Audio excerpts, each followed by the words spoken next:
Welcome back. It's that time here on MST, the part of our show that is reserved for head-to-head, brought to you by Grand Falls Casino and Golf Resort. I ask the questions, our Midco SN personalities argue their answers with a time limit. Rebuttals are allowed, but the first person to win 3 debates is that day's champion. Of course, we've been keeping track of the standings. What's a game if you don't keep score, right? Well, we'll have an epic head-to-head single elimination tournament starting next Wednesday, and the winner will be crowned at the end of the tournament. So going head-to-head today is a Sioux Falls showdown. We have the USC specialist Jay Ellison here and SDSU expert Tom Neiman. I'm really excited about this one, guys, so are you ready? I'm ready. All right, so Jay won the coin flip and has decided to go first. So first question, what do you think of the ruling allowing states to govern sports gambling? Jay?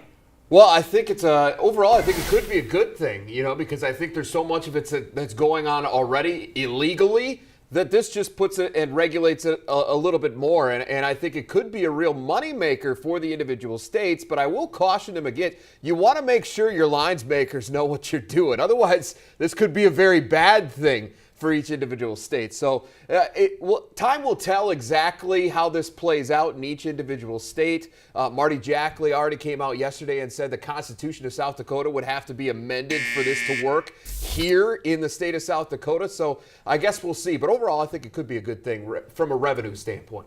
All right, Sam? Yeah, we'll see. And if you're right, it was happening anyway. And yes, if you can get some money out of it for some good causes in the state of South Dakota, that would be great. State of Nevada, I think, made like $300 million taxing their legal gambling last year. So if you can get some of that money and use it for teacher pay or whatever in South Dakota, that would be a beautiful thing. And I think it would be fun to go down to Grand Falls if they would set up a sports book or something down there. It would be fun. It's going to create some social ills, and there's going to be some questions about whether the NCAA is on board with this, whether pro sports are on board with this, and there could be a lot of dangers. There will be a lot of dangers. But if there's some good that can come out of it, use that money for some other purposes, I'm all for it. Yeah, I agree there. And I think the other thing that you have to be worried about, if you're the state of South Dakota and you choose not to do this, but Iowa does, Minnesota does, Nebraska does, all these neighboring states do, then all of a sudden you're sending your residents somewhere else for the other states to make money off of your people. So I think that's something that we'll see how that all plays out just based on who starts legalizing this and when. Jay, I'm going to have to go with you because I like it. I like, you know, what angle you're coming at it with. I mean, if we don't pour money into this state, then people will just go elsewhere. So, All right, Jay, you got the first one. Beautiful. All right, question 2. If Augustana were to move to Division I, that's a big if. There are no plans of it right now, but if they were a D1 school, how would that affect recruiting at SDSU and USD? You are those guys to answer that. So, Tom, you go first. It would have some impact on South Dakota State and the University of South Dakota, and it's a big if again if Augustana would do this. But I think it's not as big a deal in the recruiting wars as we would make it out to be. Yes, Sioux Falls is a better city to recruit to than Brookings or Vermilion, but it all comes down to coaching relationships, and that is really what it would come down to, even if Augustana was on that same level with SDSU and USD. So I would say it would have an impact, but it would be a minimal impact on recruiting. Yeah. The other thing at play here, too, is it would depend. If Augie goes D1, what level of football are they playing? Are they going D3? Are they going non-scholarship FCS? Because that right there would tell you a lot, because if you're not going after the same pool of players because you're in different divisions, then obviously that impact would probably be more minimal because USD and SDSU would be focused on guys that are a little bit higher level anyway. If they're non-scholarship, again, that impacts it just because not necessarily the athlete part of the student athlete is what those guys are going after. So I think that's almost more important here. If Augie goes, do they go straight up FCS? Do they go non-scholarship? Do they go D3? I think that's a huge part of it. That is a good point because no two conferences are the same, or if they move up to Division I, there are a lot of big ifs, but Tom. Even if you keep it at a basketball level, just pick a sport and go head-to-head that way. I don't think it would be as much of an impact as people would make it out to be. Yes, very true, very true. But I do think no matter what, it comes down to relationships, making those connections on recruiting trips. So Fair. You didn't have to do a rebuttal. I picked you. Sorry. All right, question 3. Game 2 between the Cavs and the Celtics tonight. Do the Cavs? Do the Cavs come back or does Boston take a 2-0 lead? What do you think tonight and why? And guys, think about those answers carefully. All right, well, first Jay? of all, show of hands. How many people here think LeBron is going to go down 0-2? Not me, okay? I think LeBron's going to figure it out, right? I mean, they've not played their best basketball times in these postseason, but LeBron has gotten things figured out. He's still far and away the best player in the world. I think if there was an aberration here, it's what happened the other night when they get blown out in Game 1. So I fully expect the Cavs to come back with a vengeance here tonight because bottom line, they do not want to go down 0-2. There's only been 15 teams in the history of the NBA playoffs to come back from an 0-2 deficit. You know LeBron is not going to want to be one of those teams. He's already done it once. He doesn't want to have to do it twice.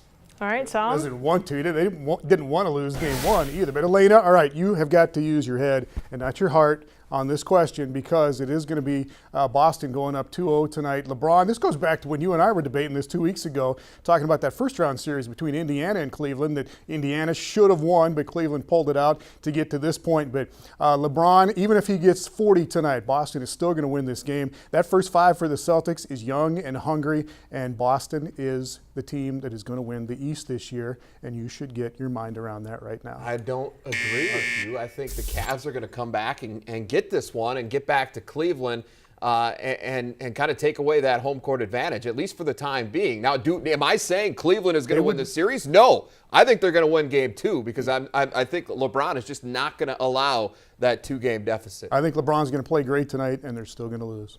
Yeah, he had a tough Game 1 of the series, but But you know what? But I have a lot of hope for tonight. Hope, Tom. And all I'm saying is the deficit, I would not like to see a 2-0. They came back from a 3-1 once, but that's not ideal. So I think they're going to pull it out. The Celtics fan to vote on this one instead of you. I know. All right, using my head, not my heart, but I do still think it is Jay. That's using your head? Yeah. It is. I do Tom. think so, just because every time they're beat down, they come back with a vengeance. They have revenge in their hearts, and they want it so bad. They do. And They want it. when LeBron's mad, that's when you see the real LeBron come out. Mad. Boston doesn't want it. They're going to let Yeah. No, they're just going to lay down.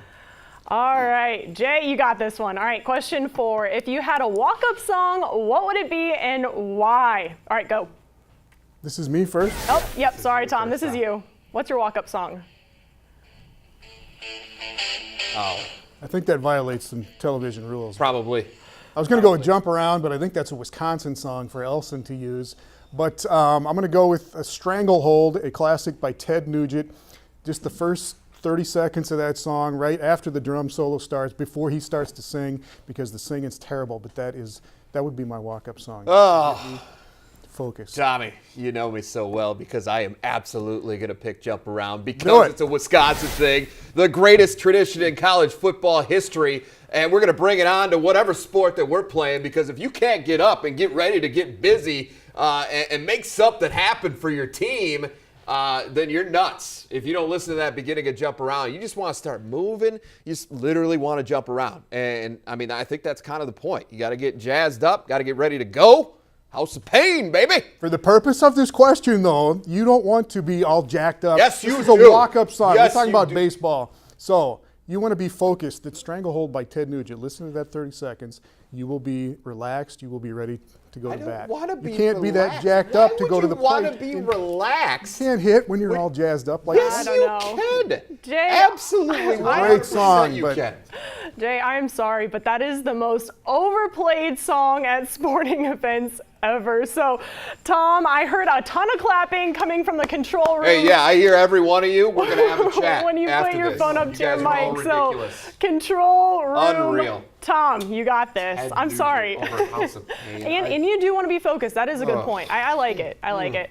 All right, all tied up here. Question 5. There's a new sport that uses race car simulators that pays $1,000 to the winner, which is more than actual dirt track drivers earn. Is the virtual gaming world good for sports? Yes or no, Jay? This makes me sad. This makes me so sad because no, it is not good for sports. But I don't really think it's a threat to sports either. But it just kind of contributes to this this generation right now where the kids would rather sit inside in front of the screen instead of going out and actually doing something. I mean, there's so much more value, whether it's a racetrack, whether you're getting out on a soccer field, a baseball diamond, a football field, getting out there and experiencing those things yourself, getting a little physical fitness in is not a bad deal either. So, no, they're not good for sports, but it's mostly because they're ridiculous. Tom? Wow.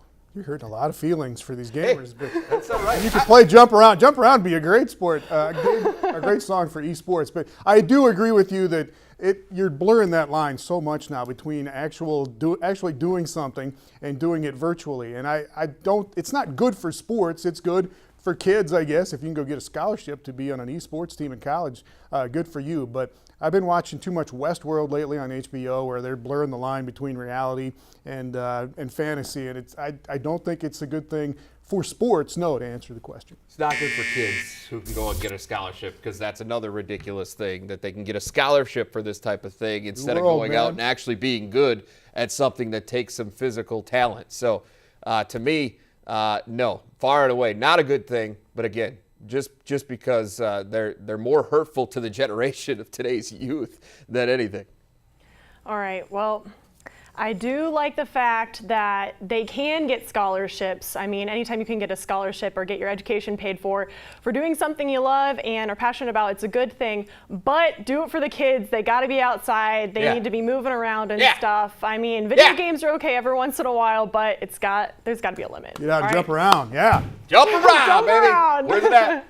All right, Jay, you won the day. All right, thanks for playing, guys. If you want to see any topics or questions debated, hit us up on Twitter. That's at MidcoSN, or tweet at Kelly at Stewart MidcoSN. We'd love to hear from you, especially as we head into single elimination tournament time. We're going to step away for a minute, but when we come back, we're going to talk a little sports betting and what it could potentially happen for the Dakotas. You're watching Midco Sports Tonight.